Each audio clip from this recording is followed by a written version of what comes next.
So I'm standing with one of the men of the hour, the honored guest, Ken Bialkin, who, of course, you've seen many, many times on JBS. He's one of the individuals who has done most for the American Jewish community and the relationship between American Jewry and America and the State of Israel. First, Mazal Tov to you. This is a wonderful night. Thank you. Before I ask you a question of what's going on in the world, what's it mean to you for the America-Israel Friendship League, which you've helped to create, taking the moment tonight to honor Ambassador Shoval and to honor you, Ken? What's it mean to you? Well, the America-Israel Friendship League is not the only, but one of many organizations, public-spirited, who advocate for Israel in order to keep relations between the United States and Israel strong. At a time like this, when there's broigus, you know what broigus means? Just differences between the Prime Minister of Israel and the President of the United States, we have to put that in perspective. It would be nice if the relations between them were pleasant and close and friendly. Maybe they'd even have a drink together. But if that can't be, the geopolitical imperatives of each country have us collapsed, grasping the same floating parachute. Worldwide terrorism, Islamic radicalism, is not only a threat to Israel alone. They've openly advocated the destruction of Israel. They've only prayed for the destruction of the United States. But Israel is the United States' strongest partner intellectually, politically, and militarily. Who are the people out there, with planes, with surveillance, with intelligence, with drones? And so I am not worried about the U.S.-Israel relationship.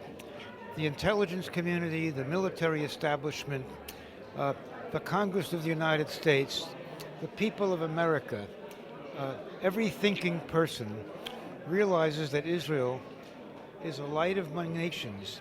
With all the problems they have, they've maintained a democracy, and they are the only island of clarity and stability in the whole bloody area.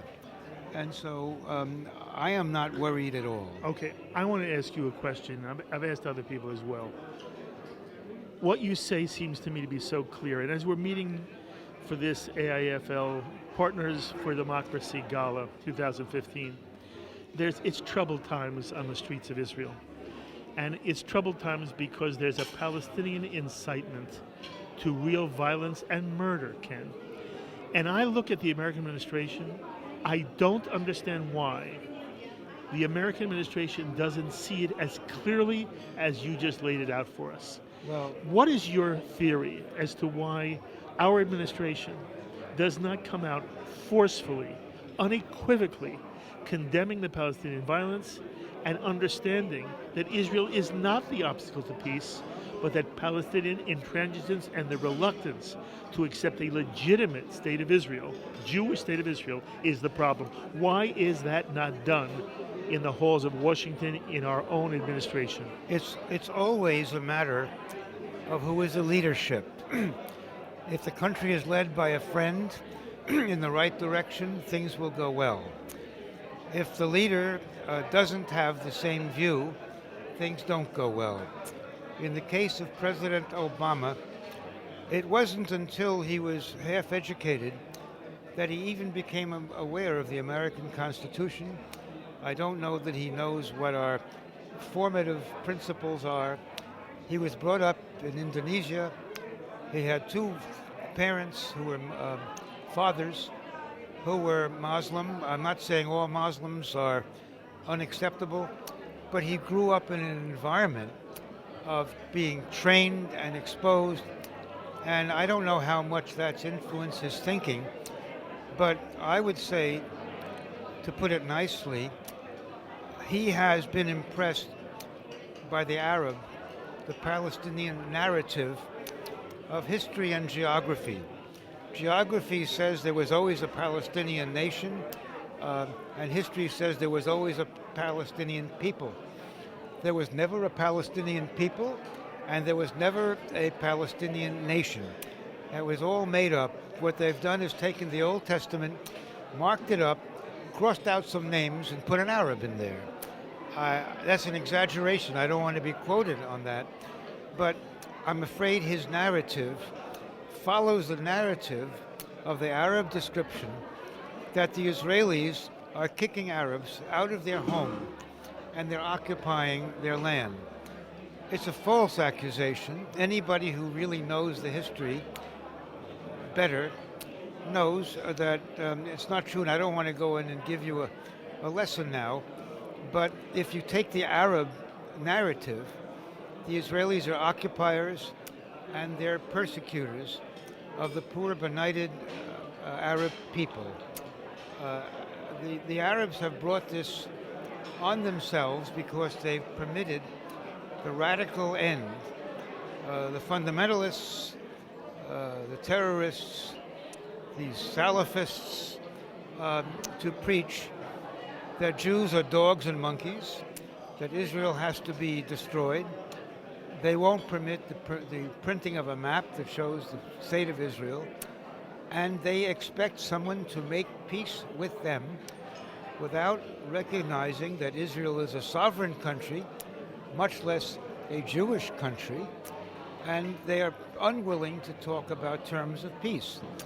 Today, terms of peace are impossible because the incitement that all the children of the Arab world and the Palestinian world are trained to believe are still taught in their schools and in their churches. And until they have a leader who is willing to say, as Sadat did, we'll make peace and we'll recognize each other, or as King Hussein and King Abdullah of Jordan have done, have been willing to live in peace and establish borders and a working relationship, it's a waste of time to think about it, especially now when incitement is driving so many Palestinian and other people into a frenzy of violence. There's no way to deal with it immediately. I certainly don't know how. Look, tonight is an extraordinary night because for all the years that you have given service, commitment, love, mind, passion to the Jewish community, to the state of Israel, and to the connection between Israel and the United States. Tonight, people get a chance to say to Ken Bialkin, thank you. And you know, I love you so much. I wish you kol tuva hatzlacha. You should stay well and healthy and remain an important voice in this little Jewish world of ours. Let me and respond. You know I will always chase you, Ken. Let me respond. I don't want thanks because I've discovered that whatever is the small thing I do, I get more pleasure, more satisfaction, more yichus, if you know the word, from doing what I do, trying to help the people of Israel, because I stand and marvel at the way they help themselves. I believe that Israel is the beacon to the world.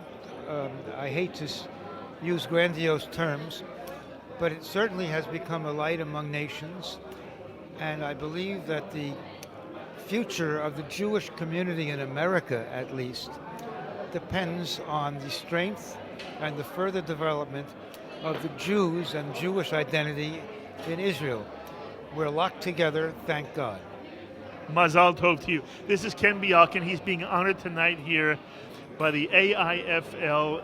He helped put this organization together, and now it's time to say whether he likes it or not. Thank you to Ken. Love you. So here's a man you know well from many, many appearances on JBS, but really more so all he does for the American Jewish community, for the state of Israel, for World Jewry. Malcolm Hoenlein, Executive Vice Chairman of the Conference of Presidents of Major American Jewish Organizations. And here we are together again at the America-Israel Friendship League's Gala Partnership for Democracy. I want to ask you just first of all, what's the AIFL mean to you, and what's Ken Bialkin, who really put this together, and is being honored tonight, together with Ambassador Shoval? What's Ken Bialkin mean to you as well? And by the way, when he was chairman of the President's Conference, you were here. No, he hired me to be He chairman, hired you. and he left, and I came in together with Morris Abram was the first chairman. Yes. But Kenny is the one who was responsible. He headed the search committee. He was the chairman when my predecessor died, and I owe this all to him. Yes. And my family, as I say, doesn't forgive him till now. All right. I thought this was a meeting of the Gala Homeland Friendship League. I didn't know this. It always is. Right. Tell me about the AIFL and Ken Bialkin. I think very highly of the American-Israel Friendship League and its unique role, because it brings together not just Jews but non-Jews in support of Israel. And they are able to fulfill functions that other organizations would not do. It doesn't compete, but the Great Cities programs, the ambassadors programs, these other things are very important. And because it is a friendship league, it enables others who may not get associated with more of a political organization to come in and play a role in support of Israel. And Kenny Bialkin is the quintessential essence of America-Israel friendship. For so many decades, he has led our community, holding every important position virtually. He is a unique individual, not only because he's intelligent, analytical, a wonderful mensch, but so committed to things about America's Jewry, about world Jewry, and especially about the state of Israel. And he's earned the respect of everyone from left to right, here and there. And speak for one moment about Ambassador Shoval. Most of us don't know him nearly as well as we know Ken Bialkin. Ambassador Shoval is the perfect match for Kenny Bialkin. I've known him for decades. When he was ambassador, he was an outstanding diplomat who worked across the board, as does Kenny. He also is a sharp analyst, and whenever he comes, I have him speak to the President's Conference, even now, so many years afterwards, because his sharp insight, his keen understanding is so valuable. And again, he's a wonderful person, a real mensch, and has been a friend for all of these years. Okay, Malcolm, also while I have you here, today as we meet, there's an issue going on at the United Nations, which is very troubling to American Jewry, the world Jewry, to the state of Israel. There seems to be an attempt to rewrite history and say that Jerusalem is an Islamic city, not a Jewish city. What's it mean to you? Speak to that for me for a moment. This is a very serious issue that, as you know, I've spoken on JBS for the last 3 years about it, warning that this issue was going to be much more serious than people appreciated, neither Israeli or American Jews or other leaders understood. This is a deliberate plan that Abu Mazen and others have hatched to try and deny us our past, to deny us our future. And the effort now focused on this UN resolution, which says that the Western Wall, the Kotel Maravi, is Al-Burak's wall, named for Muhammad's horse. 2 years ago, they got UNESCO to introduce a doubled identity for all of these places. Al-Burak's wall, that the Tomb of Rachel is also a mosque named for Muhammad's driver, and that the cave of Machpelah, where our forefathers, the patriarchs and matriarchs, are buried, is a mosque.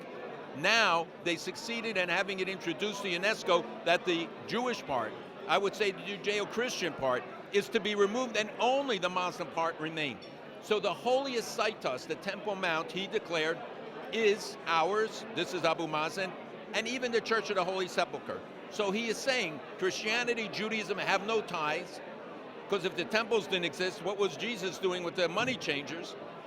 A refutation of our tradition and our heritage. For what gain? We respect the claims of walls to have some place. It is our holiest place, the Temple Mount.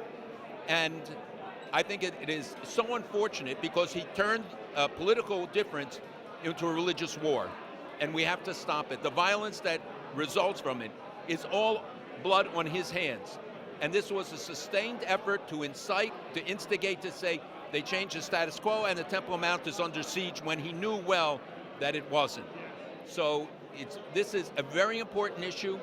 I will tell you that the UN resolution you asked about, we today at least got it modified so that this particular reference is out, but it's still dangerous, and I hope we can get it put off and that UNESCO will not take it out. The Director General of UNESCO today came out against it, which is a huge step forward. So hopefully with help of friends and others, we will put this issue aside, but it will not go away. One more question. Look, I understand it's tricky for anybody in your position to speak critically in public of the American administration. But there have been many people who have been very disappointed in the lack of clarity coming out of the Obama administration and in general Washington over this wave of violence and murder. Right. Malcolm, it's murder that's going on. And I want to know from your perspective, how do you feel Washington is doing, both in terms of the responding to the violence and also to this UN resolution? This is a very complicated question, not because of its sensitivity alone, but because to do it justice, we need to do a half-hour interview, which we can do. The United States was very helpful now on the UNESCO issue. It was very helpful in getting the planned meeting of the quartet at the United Nations this week canceled. It has taken other steps, working behind the scenes, working as only the United States can do. Where there are statements that we found did not reflect properly on the United States, talking about the unwillingness to ascribe responsibility for who carried out the violence. When you muddy up the difference between the arsonist and the firefighter, you do a disservice, you reward the terrorists. So we hope to see more clarity, as was true in the clarifications, both by State Department and White House about some of these statements. But I can tell you that they have been helpful on some of these critical issues. I hope that we will see more, but also more clarity in the statements, because there can be no obfuscation when it comes to this terror. Otherwise, we all become victims. You encourage others then to engage in it. This is Malcolm Holnight, by the way. I've shared with you before, whenever you come on, the mail we get is extraordinary. You are very much appreciated by our viewers, and you know I love you so much. There's no one who does it like you. Thank you. Malcolm Holnight. What a pleasure I have now to stand with Yigal Carmon, who is the head of Memory, which may be one of the most important services, not only to the Jewish world, but to the world at large. Incidentally, 30 seconds, tell us, what does Memory do, if anybody is not yet familiar with your work? Well, Memory is bridging the gap of language between the Middle East, with all its languages, Arabic, Farsi, Turkish, Urdu, Pashto, and the West, to give access to Westerners to what is actually said in the media, in school books, in religious institutions, mosques, etc. This is a key to understanding any conflict in this world between peoples, nations. The same memory is a concept. The same thing should be done in Russian, in Chinese. These are nations that trouble others around them. And to understand them, you have to understand their language and what they are saying. So we bridge that gap for everybody and give them the material in their own language. English, French, Spanish, etc. Yigal, very often, Memory will publish material, written or video, that shows what's being said in the Palestinian community and in the Arab world of a horrific anti-Semitic inciting violence against Jews and the State of Israel. If it weren't for Memory, much of what we know, we would not know. How can it be that if it weren't for Memory, there's a sense that even the American administration, let alone the Jewish community, but the American administration wouldn't have the information? Are you ever surprised that there seems to be such a lack of understanding of the Arab world, of the Arab culture, of the Arab mentality within the American administration, which is why Memory makes such an important contribution? Are you surprised by that? Once I was surprised, not anymore. Knowing the American people, getting to know the American people, I know that Americans tend to judge others like themselves. Yes. They look at the other as a mirror image of themselves. There is hardly evil in this world. If there is, it's probably because something we did. Like in September 11, I heard people saying, what have we done to deserve this? Also, the measuring others by that same criteria is not only wrong, it is a kind of ignorance that I wouldn't hesitate to call supremacist, because it involves also lack of willingness to learn at highest levels, and even with the public at large. The rejection of reality, if it contradicts your own values, is a natural thing, but when it comes to security, you must be there for it. You must understand that after all, there is history. There were world wars. There was a huge fight for values, for human rights. This country led it all. And yet, you look at people, they never heard about evil. They never heard about problems. It's always motivated by something that we probably have done wrong. And it is basically a very, not only legitimate, it's admirable on the one hand, but it's a prescription for disaster on the other. Okay, beautifully said, by the way. How about in Israel? Sometimes I have learned that it's not only the American administration that doesn't know. Surprisingly, Yigal, it's also Israeli leaders who don't know. Where does that come from? How does that, sit with you? Are you surprised by that? No, Israel is in many ways a mirror image of America. In many ways, and rightly so, and should be so, in so many ways. Unfortunately, we don't have yet a constitution like America has. We should. The surprising thing is, of course, that after all that we have gone through, still people look at reality as something that is, if not at least changeable easily. I also believe that it's changeable, but not easily. It needs so much hard work. It needs firm convictions. It needs not to take things like it's nothing, it's talk, it's not really meaningful. This would be wrong, but with a serious approach, with a demanding approach for your own rights, there is a way to change and there is a way to peace. All right, I just want to push you one more moment. I was wondering whether Yigal Carbone is in any way optimistic that there is at the moment somewhere in Palestinian leadership a voice that does not resort to violence and incitement, that is willing to accept the legitimate right of the Jewish state of Israel to exist. In all of your experience at the moment, have you come across any voices that express this which give you hope? Or quite honestly, at the moment, are there no voices like that at the moment? No, definitely there are. First of all, my optimism comes from my parents. My mother was a Holocaust survivor. So if she was optimistic, I have no right to be pessimistic. Yes, there are, and among the Palestinians, but also among the Arabs. Today, we published a report by a Kuwaiti columnist saying at the end, the Jewish truth, the Israeli truth, will overcome the Arab lie. Really? Imagine. Really, that's amazing. All right, so here you are. We're honoring Ken Bialkin, we're honoring Ambassador Shoval. Say a word about each of them, Ken Bialkin and Ambassador Zalman Shoval. Well, Ken Bialkin is a walking bunch of contradictions.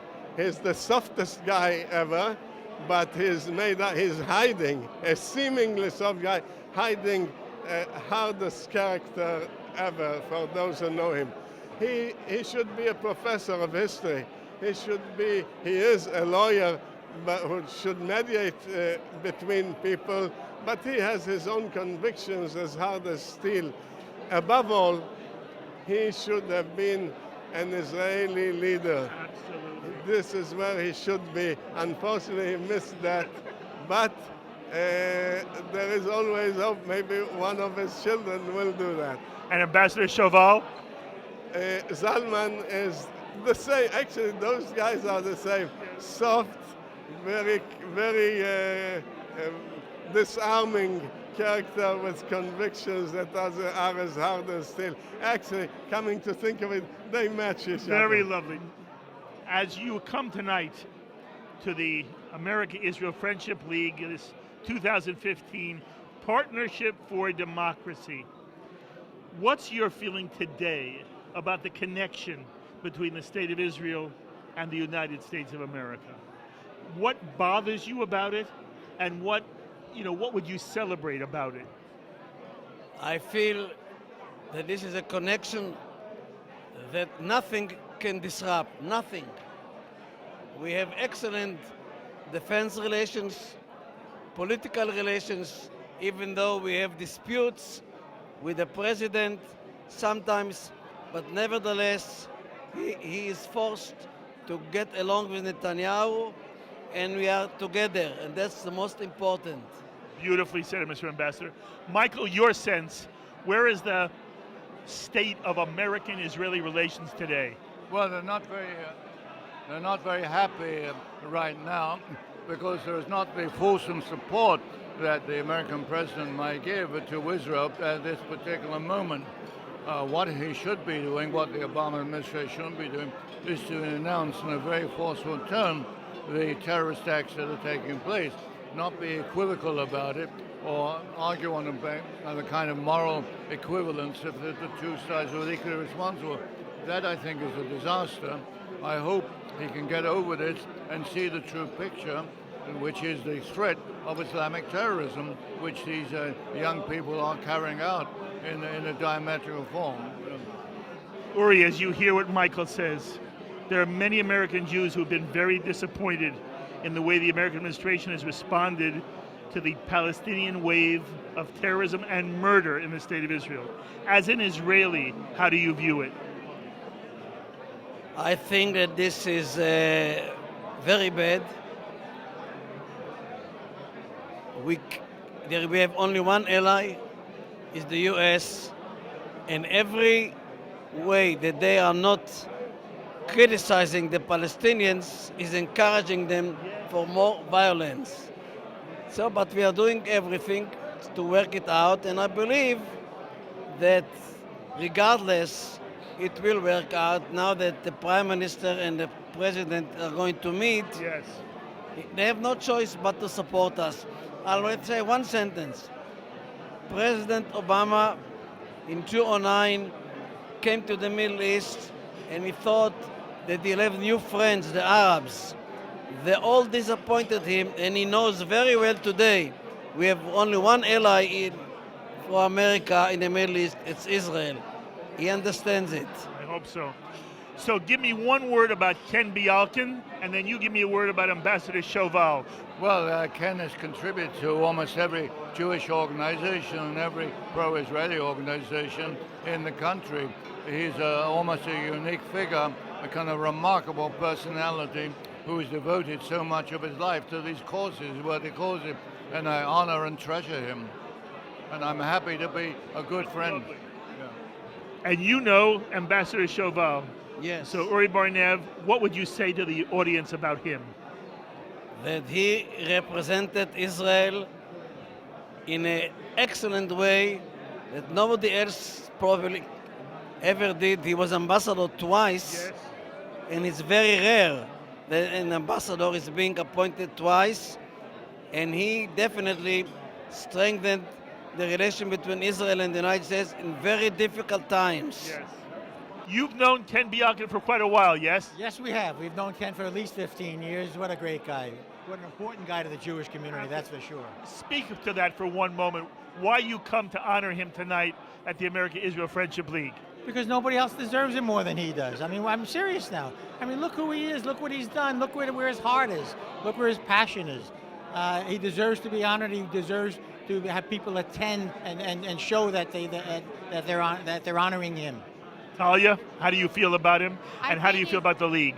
I think he's wonderful, and I wish there were many young people following his lead, because we need a new generation of the 30s and 40s who are going to be the kind of leaders to speak for Israel in the years to come. That's beautiful. How's your book doing? Excellent. You're Thank you. wonderful. Thank And you. what a successful Maccabee Games, the European Maccabee Games you had in Berlin. What was that like for you? Probably one of the most important moments of my life, and I'm very serious about that. Yes. To march into that stadium where the Jews were excluded in 1936 from the Olympics, and to march in when I had the opportunity to sit in the stands with the dignitaries, but I said, no way am I going to do that. I'm going to march in, and I'm going to get that feeling, and guess what? I had this dichotomy of feeling between the anger and the hope and the goodness that I was feeling from the present people, present German administration. And all pride about being a Jew. and pride about being Jew, but I could also, as I'm marching in, the expletives coming out of my brain towards you know who, that he should rot in hell, were overwhelming. But it was important that I be there, that we will all be there. And let me tell you, the president of the country, the mayor of Berlin, the German foreign minister, all used the following words: shame about their ancestors, regarding the murder. They used the word murder of the Jews, and they welcomed us, not only the officials, but I'm talking about the ordinary individual. The policemen would walk over to us, the waiters would walk over to us, the people in the hotel would walk over and say, thank you for being here. It's important. Well, I want to say thank you to you. And by the way, this is the man who helped make possible for JBS to televise the opening ceremonies of the European Maccabi Games live on JBS, which was one of the most thrilling moments I've had.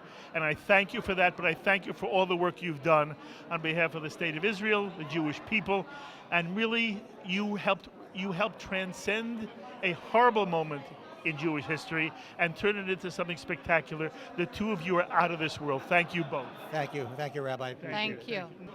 I'm standing with a man who has made an extraordinary contribution, first to the city of New York, but also to the United States of America, involved in police work. For how many years have you been involved in police work?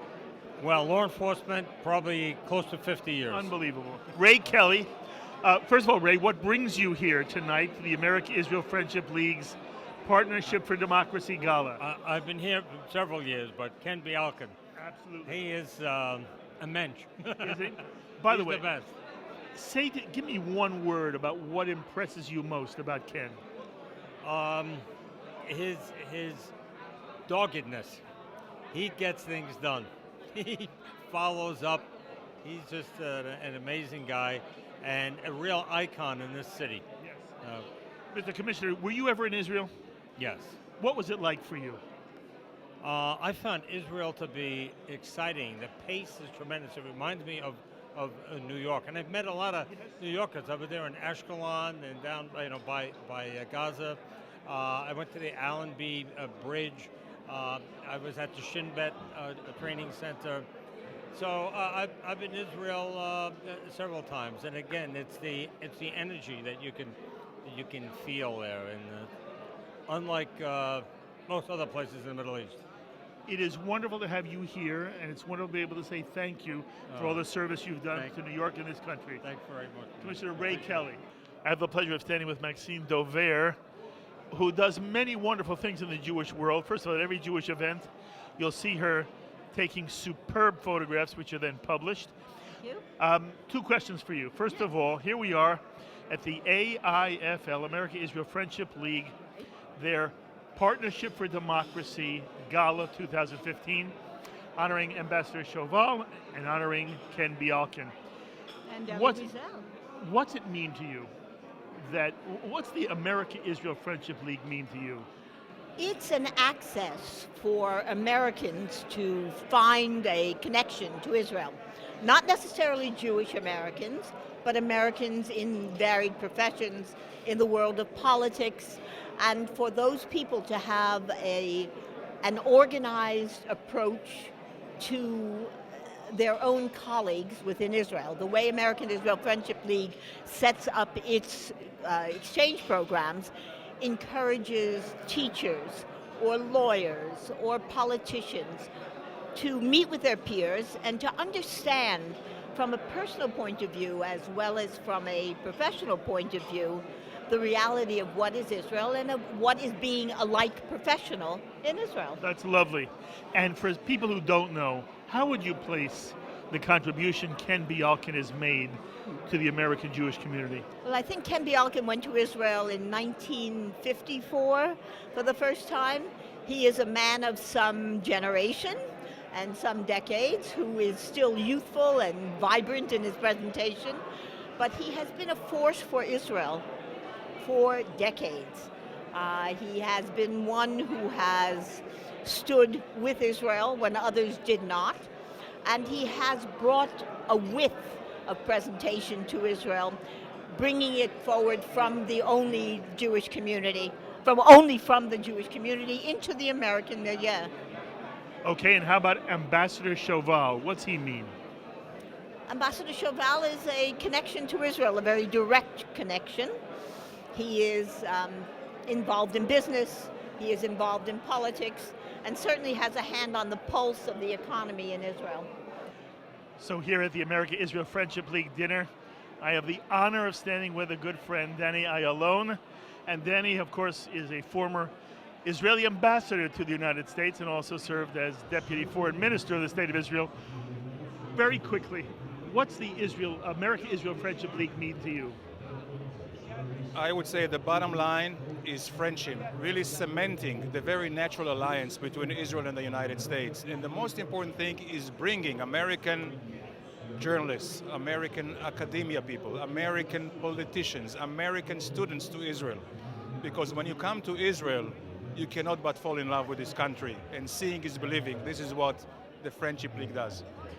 You know Ambassador Shoval. In fact, you replaced Ambassador Shoval. For American Jews who may not understand the contribution he made, give me a word about Ambassador Shoval. Well, Ambassador Shoval was twice ambassador in Washington, and which tells me that really he is some kind of a masochist. I mean, once is enough, but he did it twice. So we really owe him a debt of gratitude. He is a great statesman, a great diplomat, and I guess they couldn't find another or a better person to honor tonight. Okay. And Ken Bialkin, what's Ken mean to you? Ken, first of all, is a personal friend. You know, Kenny Bialkin is one and only Jewish leader, a Zionist, a mover, a shaker, who has done more for Israel and Israel-America relationship than anyone that I know. So Kenny Bialkin, and of course his beautiful wife, you know, and are a power couple, and they're friends. So again, I think this honor here tonight again is something which is very natural and very deserving. The words of Danny Ayalon, and he tells it like it is. Thank you, my friend. We'll talk to you often. Bye-bye.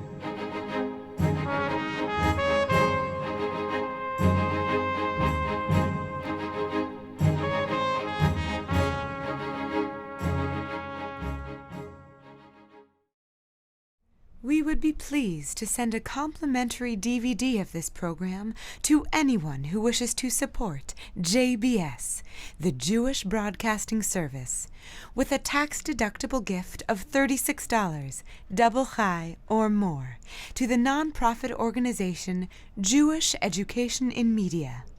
Simply visit the JBS homepage and click on the Donate button to make a donation by PayPal or your credit card. And please indicate the program for which you would like a DVD. Or you can send your tax-deductible check made out to Jem, Post Office Box 180, Riverdale Station, Bronx, New York 10471. And again, please remember to indicate which program you would like to receive with our compliments.